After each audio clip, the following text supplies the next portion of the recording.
दोस्तों, ब्रह्मांड में धरती का अस्तित्व धूल के कण के बराबर भी नहीं है। मान लो अगर धरती राई या सरसों के दाने के बराबर है तो सूर्य फुटबॉल के बराबर होगा। मनुष्य भले ही धीरे धीरे अंतरिक्ष में अपनी पकड़ बना रहा है, मगर मनुष्य अभी ठीक से पृथ्वी के कई हिस्सों के बारे में अच्छे से नहीं जानते हैं। और यदि बात करें पृथ्वी के ओशियंस की, तो मनुष्य हमारे पृथ्वी पर मौजूद ओशियन को अभी भी अच्छे से नहीं समझ पाए हैं और वे अभी तक इस ओशियन के 5% हिस्से को ही एक्सप्लोर कर पाया है। इस धरती पर 70% से अधिक जल है। धरती के वजन से 10 गुना ज्यादा इस धरती ने जल को वहन कर रखा है। मानव आबादी धरती के मात्र 20 से 25% हिस्से पर ही रहती है। उसमें भी अधिकतर भाग पर जंगल, रेगिस्तान, पहाड़ और नदियां हैं। इस 20 से 25% हिस्से पर ही रहस्यों के भरमार लगे हुए हैं। ऐसे में समुद्र के 70 से 75% हिस्सों को तो अभी मानव संपूर्ण रूप से देख भी नहीं पाया है। प्राचीन काल से ही लोग सागर की यात्रा करने और इसके रहस्यों को जानने की कोशिश करने में लगे हुए हैं। पृथ्वी की सतह के 70% से अधिक क्षेत्र में फैले समुद्र मुख्य रूप से खारे पानी से भरा पड़ा है, यानी इसका पानी पीने लायक जरा भी नहीं होता है। कुछ देर इसमें नहाने के बाद आपका बदन चिपचिपा हो जाएगा। मनुष्य ज्यादा समय तक समुद्र के पानी में नहीं रह सकता है, हालांकि इसके लिए उसने समुद्री सूप विकसित कर लिए हैं।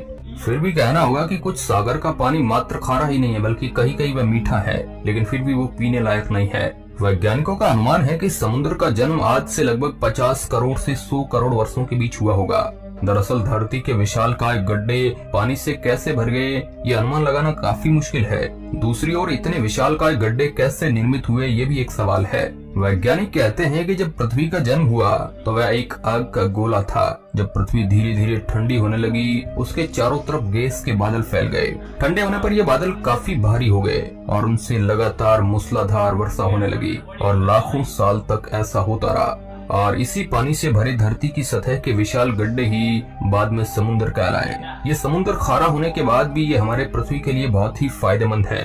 समुद्र के ही कारण हमारे पृथ्वी पर जीवन संभव हो पाया। ये हमारे धरती को गर्म बनाए रखने में काफी मदद करता है। हम मनुष्य जिस ऑक्सीजन का उपयोग सांस लेने के लिए करते हैं, वह ऑक्सीजन भी 50% समुद्र में ही बनती है। समुद्र के अंदर यह ऑक्सीजन समुद्री घास द्वारा बनाए जाते हैं। समुद्री घास ऑक्सीजन का इतना अच्छा स्रोत है कि इसे समुद्र का फेफड़ा भी कहा जाता है, क्योंकि 1 वर्ग मीटर समुद्री घास के मैदान से रोजाना 10 लीटर ऑक्सीजन का निर्माण होता है और ये दुनिया भर में उत्सर्जित होने वाले 12% कार्बन के दुष्प्रभाव को संतुलित करती है। जबकि यह समुद्री घास समुद्र तल के मात्र 0.1% हिस्से में ही फैला हुआ है। इसके अलावा यह घास कई तरह की मछलियों का भोजन और घर भी होती है। बहुत सारी छोटी मछलियां बड़ी मछलियों और अन्य जीवों के खतरे से खुद को बचाने के लिए भी इन घास के मैदानों में वो रहती है। जमीन पर उगने वाली हरी भरी घास जितनी खूबसूरत और आंखों को सुकून देने वाली होती है, उससे भी खूबसूरत समुद्र के अंदर उगने वाली ये घास होती है, जो तरह तरह के होते हैं। इसके अलावा समुद्र में मौजूद सूक्ष्म जीव धरती की मीथेन का सबसे ज्यादा इस्तेमाल करते हैं। मीथेन गैस कार्बन डाइऑक्साइड से भी ज्यादा ताकतवर ग्रीन हाउस गैस है। इन ग्रीन हाउस गैसों के कारण ही हमारे पृथ्वी का तापमान सामान्य के अपेक्षाकृत और बढ़ने लगा है। ये ग्रीन हाउस गैस सूर्य से आने वाली गर्मी को अधिक मात्रा में रोक लेते हैं। समुद्र के अंदर मीथेन ठोस रूप में जमा हो जाती है। ये बहुत बड़ी अजीब चीज होती है जो बर्फ की तरह दिखती है। ये कई बार बुलबुलों के रूप में समुद्र के तल से उभरती है। ये सूक्ष्म जीव उसे खाते हैं, जिससे पृथ्वी का मीथेन गैस कम होता है। मगर चिंता की बात यह है कि धरती को अब ज्यादा कार्बन डाइऑक्साइड और मीथेन जैसी गैसों ने घेर लिया है, जिसे समुद्र बैलेंस नहीं कर पाते हैं। अब सवाल उठता है कि महासागर हमारी पृथ्वी के लिए कितने जरूरी है। दोस्तों, महासागर धरती के मौसम को निर्धारित करने वाले प्रमुख कारक होते हैं। महासागरों के जल में लवण और ऊष्मा धारण करने की क्षमता होती है, जो पृथ्वी के मौसम को प्रभावित करता है। पृथ्वी की समस्त ऊष्मा में जल की ऊष्मा का विशेष महत्व है। अधिक ऊष्मा धारण करने की क्षमता के कारण ही दिन में भाग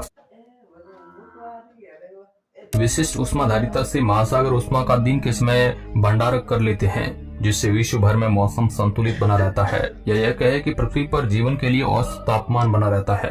पृथ्वी के 70% सतह समुद्र हुआ कि पृथ्वी के लगभग 36 करोड़ 17,40,000 वर्ग किलोमीटर क्षेत्र में समुद्र है। पृथ्वी का सबसे विशाल महासागर प्रशांत महासागर है, जिसका क्षेत्रफल लगभग 16 करोड़ 62,40,000 वर्ग किलोमीटर है। ये विश्व के सभी महासागरों का 45.8% है, जिस वजह से ये पृथ्वी का सबसे विशाल महासागर बनता है।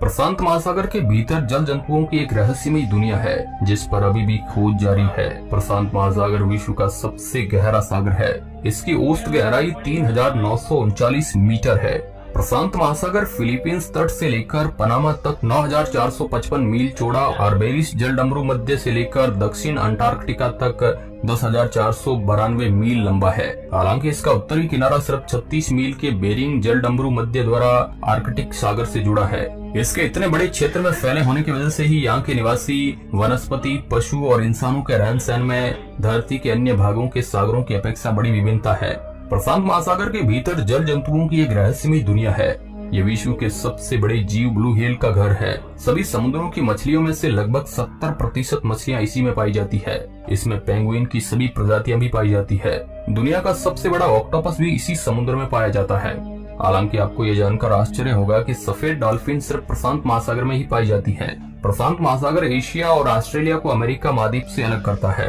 प्रशांत महासागर के पश्चिम किनारे पर जापान, इंडोनेशिया, फिलीपींस जैसे कई द्वीप है। इस समुद्र के अंदर अब तक 25,000 द्वीप खोजे गए हैं। इसकी सीमा पर अमेरिका, कनाडा, जापान, ऑस्ट्रेलिया और चीन सहित लगभग 55 देश मौजूद है। प्रशांत महासागर को छोड़कर यदि हम सागर की बात करें तो विश्व का सबसे विशाल महासागर अटलांटिक महासागर है, जिसका क्षेत्रफल 29,74,600 वर्ग किलोमीटर है और ये पृथ्वी की 20% सतह में फैला हुआ है। पृथ्वी पर उत्तरी ध्रुव में आर्कटिक से लेकर दक्षिण अमेरिका, यूरोप और अफ्रीका तक फैले इस सागर के ज्वालामुखियों, जीव जंतुओं और समुद्र तट की दुनिया बहुत रहस्यमयी है। अटलांटिक महासागर को प्यासा महासागर भी कहा जाता है क्योंकि विश्व की कई बड़ी नदियों जैसे अमेजन नदी, मिसिसिपी, कांगो, नाइजर नदी आदि इस महासागर में गिरती है। इस महासागर की औसत गहराई लगभग 3,646 मीटर है। अटलांटिक महासागर आकार में अंग्रेजी के एस अक्षर से मिलता जुलता है। भूमध्य रेखा के निकट रोमांस गर्त अटलांटिक महासागर को 2 भागों में विभाजित करता है। इसके उत्तरी भाग को डॉल्फिन श्रेणी और दक्षिण भाग को चैलेंजर कटक कहा जाता है। अटलांटिक महासागर के इलाकों में काले और सफेद रंग का पक्षी इंपीरियल शेक पाया जाता है, जो अपने शिकार के लिए पानी में गोता भी लगा सकता है। इसके शरीर पर कोई चर्बी नहीं होती है। पाँव बेहद मजबूत होते हैं जबकि पैर झिल्लीदार होते हैं। हिंद महासागर, ये महासागर क्षेत्रफल और विस्तार की दृष्टि से धरती का तीसरा सबसे बड़ा महासागर है। हिंद महासागर का क्षेत्रफल लगभग 7.4 करोड़ वर्ग किलोमीटर है। इस महासागर की गहराई काफी ज्यादा है। इस सागर के दर्शन आप कन्याकुमारी, तमिलनाडु से कर सकते हैं। ये महासागर दक्षिण में अंटार्कटिक, उत्तर में भारत, पश्चिम में अफ्रीका और पूर्व में ऑस्ट्रेलिया और इंडोनेशिया है। हिंद महासागर का अधिकांश भाग पृथ्वी के दक्षिणी गोलार्ध में आता है। हिंद महासागर को एक युवा महासागर भी माना जाता है, जिसने मात्र 3.6 करोड़ वर्ष पहले ही अपना वर्तमान रूप ग्रहण किया है। आर्कटिक महासागर, ये महासागर लगभग पूरी तरह से उत्तरी अमेरिका और यूरेशिया से घिरा हुआ है। यह आंशिक रूप से साल भर समुद्री बर्फ से ढका हुआ रहता है और सर्दियों में लगभग पूर्ण रूप से बर्फ से कवर्ड हो जाता है। इस महासागर का तापमान और लवणता मौसम के अनुसार बदलती रहती है क्योंकि इसकी बर्फ पिघलती और जमती रहती है। 5 प्रमुख महासागरों में से इसकी औसत लवणता सबसे कम है। इसका कारण है महासागर से कम जल का वाष्पित होना है। इसके अलावा इस महासागर में नदियों और धाराओं से भारी मात्रा में मीठा पानी आता है और उच्च लवणता वाले महासागरों से इसका जुड़ाव सीमित है, जिस वजह से ये महासागर अन्य महासागरों की तुलना में कम खारा होता है। ग्रीष्म काल में यहाँ की लगभग 50% बर्फ पिघल जाती है। राष्ट्रीय हिम और बर्फ आंकड़ा केंद्र उपग्रह के आंकड़ों का प्रयोग कर आर्कटिक समुद्री बर्फ और इसके पिघलने की दर के पिछले सालों के आंकड़ों के आधार पर एक तुलनात्मक दैनिक रिकॉर्ड दिया है, जिसमें पाया गया है कि ये बर्फ काफी तेजी से पिघल रहा है। दक्षिणी महासागर, जिसे आर्कटिक महासागर या ऑस्ट्रेलियाई महासागर के रूप में भी जाना जाता है, ये दक्षिण में स्थित एक महासागर है।